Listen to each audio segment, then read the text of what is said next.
আমার এই ভিডিওটি আপনারা স্কিপ করবেন না। এই ভিডিওর থাম্বনেল দেখে আপনারা নিশ্চয়ই বুঝতে পেরেছেন এই ভিডিওটি কি হতে চলেছে। নমস্কার বন্ধুরা, আমার সন্তোষকে শর্ট চ্যানেলে আপনাদের স্বাগত। আজকে রথযাত্রা দিন করুন এই কাজটি। আতপ চাল ও তামার বাটি পাত্রে করুন এই কাজটি। আগামী 7ই জুলাই পালিত হবে রথযাত্রা উৎসব। বাংলায় আষাঢ় 22 রবিবার, আষাঢ় মাসে শুক্লাপক্ষে দ্বিতীয়া তিথিতে পালিত হয় এই উৎসব। রথযাত্রা তিথি অত্যন্তই গুরুত্বপূর্ণ এক পবিত্র তিথিতে কিছু বিশেষ আচার আচরণ পালন করলে জীবনে অর্থ ও সৌভাগ্যের পথ সুগম হয়। একজন ব্যক্তি তার ভালো সময় শুরু করবার আগে তিনি কিছু লক্ষণ দেখতে পান। আজ আমি আপনাকে এমন একটি লক্ষণ বলবো যেগুলো দেখলে একজন মানুষ বুঝতে পারবে যে খুব শীঘ্রই তার জীবনে সুখ আসতে চলেছে। আসুন জেনে নিই সেই লক্ষণ দুটি কি কি। যদি আপনার বাড়ির আশেপাশে বা বারান্দায় পাখির বাসা তৈরি হয় তাহলে বুঝবেন এটি একটি ভালো শুভ লক্ষণ। এর অর্থ হলো আপনার শীঘ্রই ভালো খবর পেতে চলেছেন। এই অবস্থায় বাসাটি সরানো উচিত নয়। আরেকটি হলো আপনার বাড়িতে একগুচ্ছ লাল পিঁপড়ে যদি দেখতে পান তবে এটি একটি শুভ লক্ষণ।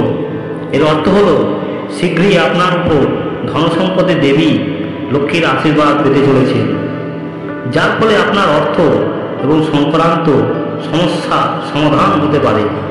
রথযাত্রার দিন যে উপায়টি আপনাদের করবেন সেটি আপনাদেরকে বলে দিচ্ছি।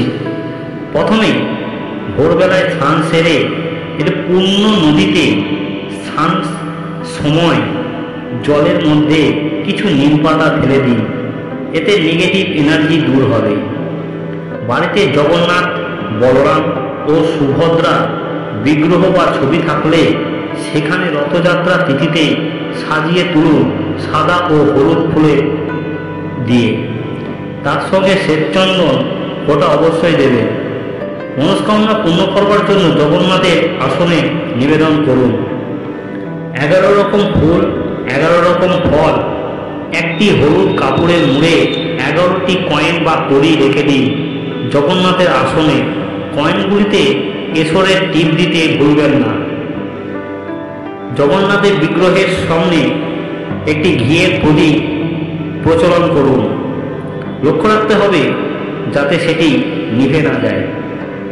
আর ভগবানের সামনে পিতলের বাটিতে রাখুন আতপ চাল, 2টো কাঁচা হলুদ, একটি 1 টাকার কয়েন, 108টি বা 54টি তুলসী পাতার মালা তৈরি করুন।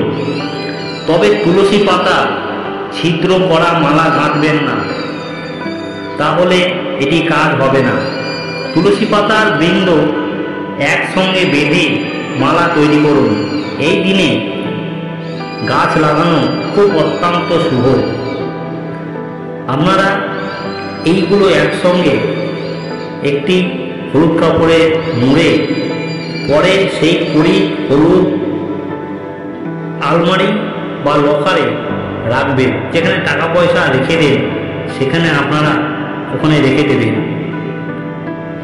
জগন্নাথের বিগ্রহের সামনে এগুলো পুজো অর্চনা করে জগন্নাথ দেবের প্রণাম মন্ত্র বা গায়ত্রী মন্ত্র পাঠ অবশ্যই করবেন। পাঠ না করতে পারলে অত্যন্ত মন্ত্র পাঠ অবশ্যই শ্রবণ করবেন 108 বার। আর আমার চ্যানেলটিকে আপনাদের ভালো লেগে থাকলে একটি সাবস্ক্রাইব অবশ্যই করবেন। আমার এই ভিডিওটি যদি ভালো লাগে থাকে লাইক শেয়ার অবশ্যই করবেন। আর কমেন্টে লিখবেন জয় জগন্নাথ।